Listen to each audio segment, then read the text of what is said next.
back, students. We were talking about two things which are very important in your pay-per-click ranking, the bid amount and the ad quality score.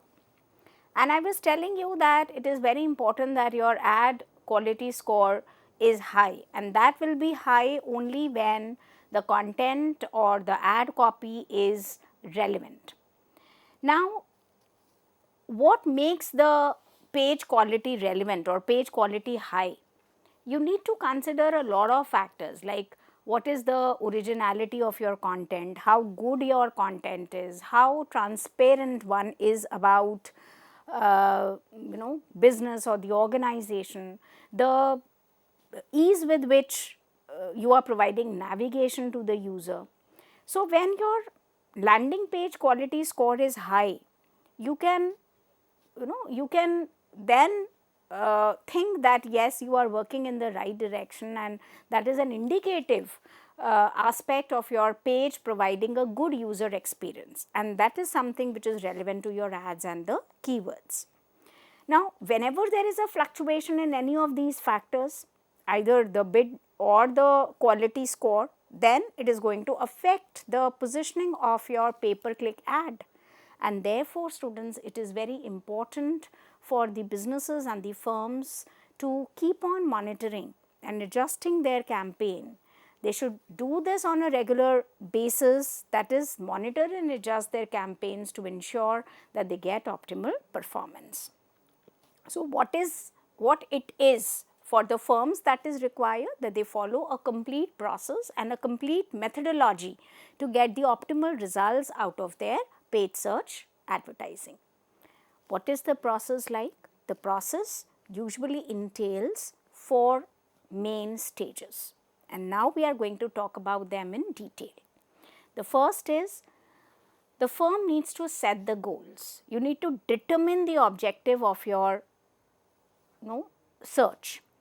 You set an account, manage your campaign, and then analyze the results and also try to optimize the results, because that is what you can do when you make use of digital marketing. So, the step 1 is goal setting. How one should set the goal?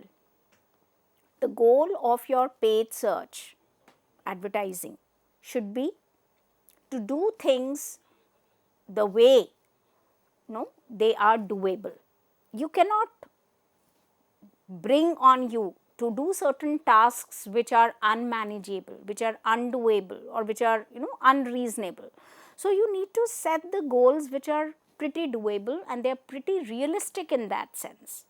You need to ensure that people who are involved in the whole process, they understand those goals well, because if they are unable to understand the goals, or you yourself as a firm have no clarity on the goals, then you cannot really work in the direction of meeting those goals or accomplishing those goals.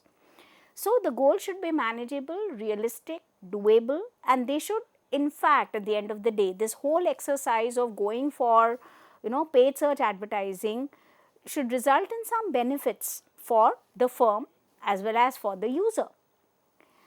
The second step is how you set up your account and how you set up your campaign. So, if you look at here the slide, you would find that there is a complete account structure, and how the Google Ads, which earlier was named Google AdWords and now we make use of the term Google Ads. So, what is the Google Ad account structure? You have an account, you can have different campaigns, you can have different ad groups in different campaigns, right. So, at the top level there will be various ad groups, and then you have the middle level, and then you have the landing pages at the bottom level. So, what is an account? An account is, as I have shown you, the account is the outermost shell where your business is there. There is a payment information.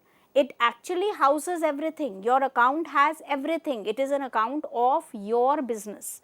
So, it is going to show you different ads, different campaigns. A campaign is what? It is the house of ad groups. There can be either one ad type, like there can be search ads or display ads per campaign, but there can be multiple ad groups within a campaign as well as multiple campaigns per account. So, that is what we saw. There is your business account, you can have different campaigns and you can have different ad groups within each of the campaigns. Now, what are the group of ads or ad groups? So, ad groups contain your ads. They also contain the keywords which are grouped by themes. Keywords, the words which are going to trigger your ads. So, what is it is that you want your consumer to type as keywords which is going to initiate and which is going to trigger your ad to be shown on your search engine result page. Ad, what is an advertisement? Here in this particular context, it is the actual copy, it is the actual creative that is going to appear on the search engine result page. And what is the landing page? The landing page is the page on which the consumer typically will land up. So, it is the page that opens up or on which the consumer lands up or the viewers lands up once they click on your ad. So, you will have obviously only one landing page per ad group, because it is once you click on that, the consumer is going to come on the landing page. How you are going to now set up the campaign? So, the first is you know your goals, the second is you have set up the account which can be Google ad account, and the ad account is going to have certain campaigns, certain ad groups, ads and landing page. Now, how you are going to really set up your campaign? So, the first thing that you need is you are going to add your business information. So, you are going to start by clicking on information, you are adding information related to your business, website or link that you want to provide. It is always beneficial to link your existing Google accounts for faster campaign setup. You can really set up your campaign faster. The first thing that you need in your Google ad account is the campaign. So, if you link your existing Google accounts, that the whole process of setting up the campaign will be speeded up, and then get tailored recommendations as you move ahead. In the second stage, you also try to assess what is the campaign goal, what is the broader campaign goal. So, you can have a broad or a primary goal like maybe conversion or driving sales or generating new leads. So, what exactly you want this campaign to do for you? In the third stage, as I said, you can have different ad groups and different ads in each of the groups. So, then now you need to create your ad, add your campaign assets, preview your keywords. It can be some images also that you want to embed along with it, or logo or videos in different kind of formats. Google Artificial Intelligence will also help you in finding the best performing combinations for your ads, and which is going to really help you in multiplying your campaign results and aligning it to your campaign goal.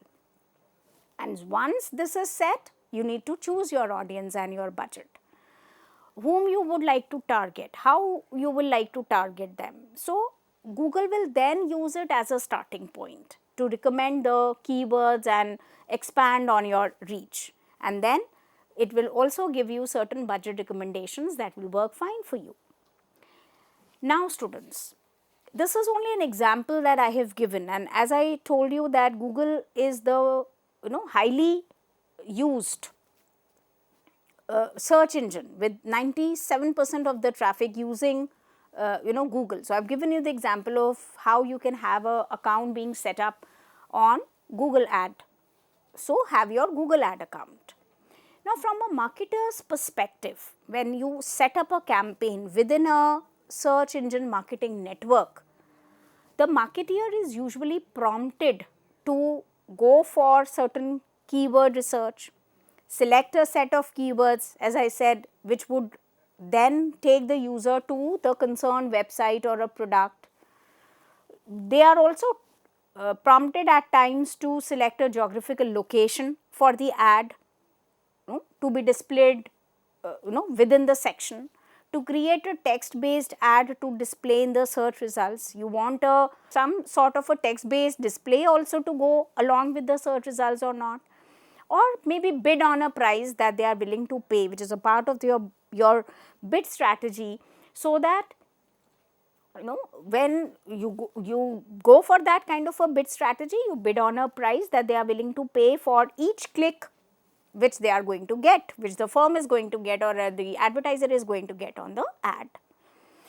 Now, text only ads, we understand they are very easy to produce. Marketeers usually go for a headline that they create, which is very attention grabbing and very catchy in nature.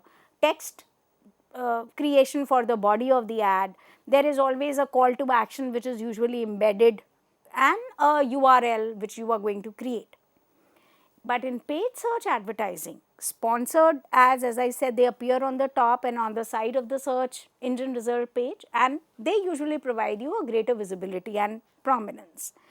Now, two primary search networks that the marketeers or market professionals target are, as I said, Google ads or Bing ads, which work on Yahoo network of websites, and Bing's network.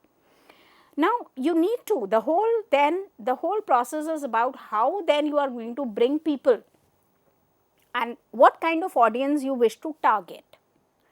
So, the next important question for then the marketeers is targeting the audience. Now, Google ads, we continue with the same example. Google ads, they allow marketeers to use various parameters to target their audience. They can be targeted along the devices. So, are you using a tablet, or you are using a smartphone or a laptop? They also help you to target along the location. So, where again it can be broken into two subsets. One is IP address targeting. So, user with a certain IP address in that area will be served the ad, and the query passing, where users who type the location in a query will also get the ad. Now, when we talk about targeting, as I said, that how you can embed usually the keyword and the targeting, which then becomes keyword targeting. The keywords you choose as a firm, it tells the Google ads which search terms to bid on. So, if the consumer is going to type on this, then my result is going to come. So, which search terms to bid on and when to display your winning ad on the search engine result page. As a firm, you need to take care that you use the right keyword match types, and a list of negative keywords are also provided to optimize the ad group or search in the ad group. Sometimes your negative keyword exclude the search terms from your ad campaigns, and they are usually done. The negative keywords are provided because they help Google to understand, or to they provide a message to the Google that when someone enters a search query which is containing any such kind of irrelevant word, don't show my ad. And that is how you optimize the results. Now, when we look at the audience for targeting, as I said, it can be in different ways. You can have different audiences, and then you can pick and choose which ones and how you want to target them. There can be in-market audiences that are used to reach users who are actively searching for what you offer, right? So, they are in the market and they are exploring something, they are actively searching for something. Or you have your custom audience, you have a custom affinity audience that provide a better match or more narrower or focused targeting. To create a custom audience list, you have to enter a keyword, website, app maybe as the source, and then the Google ads can build on that information to create a group of users with relevant interest or purchase intentions, and can link you with those custom audience that you wish to target. To do this, usually again you have to have an audience manager and create a new audience base, and you can also link it to your website visitors, you can link it to your app users like YouTube users, and you can also have your own customer list that you can provide and you can input as the seed audience. Another audience list can be your remarketing audiences. So, sometimes the firms, they want to just connect or target the remarketing audiences, and for that you need to create the list which is known as the remarketing list, which is the list of people who have in the past visited your website or who have used the app or signed up for your list, and so there can be a remarketing list for ads. As a third step, so I repeat students, the first step was goal setting, the second step was account and campaign setup, and now the third is how you manage the campaign. So, here we would look at all these aspects: bids and how the bid strategy works, what are the delivery methods, how you can schedule your ads, what is ad rotation, ad count and ad extensions. The first thing is bid strategy. As I said, Google Ads provide two options for bidding to the users. One is automatic bidding, in which you let the Google bid for the keywords on its own. You can also set a ceiling, right, that is the maximum bid that you are willing to pay without bidding for more than that amount. It will automatically adjust your bid to the maximum capping, and that may work for you. Now, when you talk about automatic bidding, that is when you let the Google bid for keywords on your own, you can fairly automatically adjust your bid as you are moving ahead. But if this is not what you wish to do, you can also go for the second kind of bid strategy, which is manual bidding. So, there can be automatic bidding, there can be manual bidding. Now, what happens in case of manual thing?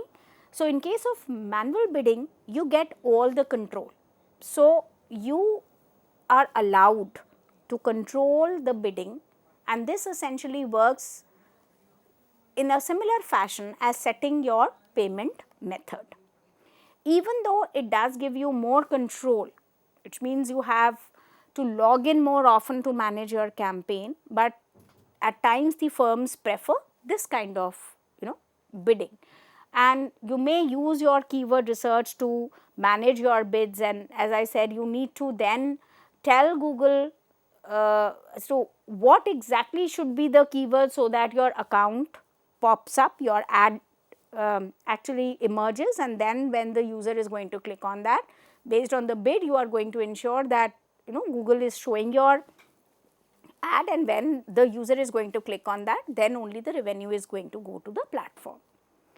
So, we have seen that there are different bid strategies. There can be automatic, there can be manual, which are available to your campaign, and the firms can choose any of the bidding strategies depending on what your goal is and what you want to focus on. Now, each campaign that you create in the account has to have a recommended bid focus. This is a sales campaign prioritizing your sales or maybe your conversion, and therefore, each campaign has to have a bid focus which is aligned to the goals of the campaign. Let us now, students, talk about delivery, how you are actually going to deliver. One is the standard delivery. So, if your budget is limited and or you really need more time to work on your budget, it is not very clearly determined, then this is the option that you go the standard route. It will space out or maybe evenly how often your ads are going to be displayed, giving you a fairly even kind of a delivery. For example, if in spreading your budget evenly, Google estimates that it will show your ad for approximately 40-50% of all searches related to your product or service, it will only show your ad in every second search. So, Google, depending on how you want to space and what is your budget, is going to space it evenly. The second is you want to pace it up, which is then accelerated delivery. So, the ad will be displayed each and every time someone is going to search in line with the ad rank formula. Now, when you schedule, this is how often, how and when, you can choose your start date and your end date, and you can always leave, the firm can leave your end date, do not mention the end date if you want your ad to run for the foreseeable future, for a given good period of time you want that ad to run and you do not want to end that, then you can schedule it that way also. Why scheduling is important? Why that knowing the pattern and the frequency is important? Because for businesses, most of the time we find that they operate with the fixed opening hours, and therefore it is only during those working hours of your business that you want to show your ad, or you want to track people who are coming and who are ordering. So, if your budget is limited and you know from your previous campaigns that most of the sales and most of the conversions are likely to happen at the specific period of time, then you can set your campaign time, or you can set the schedule of the campaign to show only during those hours when you are doing business, you are ready to serve the client, and it is more likely to give you a conversion rate. Within the all this, while you are making use of delivery and you are scheduling your ad, sometimes you use the concept of ad rotation. So, as per the best practices of the search engine marketing and paid searches, there can be 2-3 ads per ad group. As I told you that there can be different campaigns, within different campaigns there can be different ad groups and there can be different ads. Now, you can have 2-3 different ads in each of the ad group. Ad rotation setting then helps you to determine the way in which you want the ads to be rotated within that particular group. You want the ads to be rotated, shuffled one after the other, because you want to optimize clicks, or you at this point in time you are looking for conversions, or you want an even rotation, or you want an infinite rotation. So, depending on that, suppose you want to go for an optimization for clicks, which is actually the default option, then by having this kind of an ad rotation, your ad will be it shows the ad that is more likely to get the click, which is not applicable obviously to the new campaigns, as it requires the previous campaigns performance data to ensure that how you can optimize the clicks. For optimizing for conversions, how the ad they would go for rotation of the ads, you use this option if you have a KPI, key performance indicator, for your conversions, and again you do not have any KPIs for your new campaign, so you cannot optimize the new campaigns for conversions. You can go for an even rotation. Even the new brands can go for an even rotation, or new ad campaigns can go for this, and every ad in the group is going to get a fair chance to have its placement.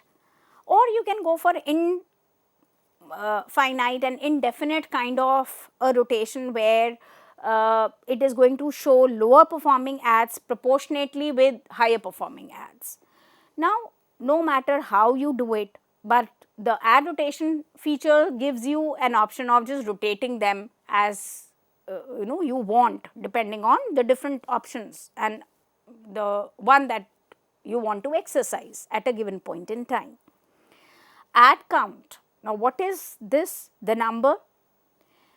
We find that Google ads are pretty strict with the count for each line of your ad copy. So, you have to be restrictive in terms of the limits, the character limits, because this is something which is paid. So, you are going to be charged, and therefore, the Google ads, they are very strict with how many characters you are using in your ad copy. For better visibility, we also find that you have an option as a firm or as when you are making use of Google Ads, there is a feature of ad extensions which provide you an enhanced site links. So, these are the links which come at the bottom of your main ad. They are essentially, you can say that there are 4 more paid searches which are deeply embedded, which are linked to the different sections of your site. And at times they provide you an extended link to your ad. As a last step of your search advertising, for a firm you need to analyze the results, and not only analyze the results, but see if the results are not up to your expectations, then you also have to make efforts to go for optimization. It is important that you have a effective campaign. So, by making use of all these things and all the process that we have discussed in today's session about search engine marketing and about search advertising, you can come up with effective campaigns by making use of good keywords, by scheduling your ads in a proper way, by addressing the campaign goals more thoroughly, by matching your keywords, and by giving specific indicator words to the Google, that when you want your ad to be shown and when you do not want the ads to be shown, by having a proper conversion tracking, and then by also going for optimization. So, this is the advantage of search engine or your digital marketing tools. With this, we come to the end of the session, students, and we'll continue with optimization by bringing more content in the line of search engine optimization. Thank you.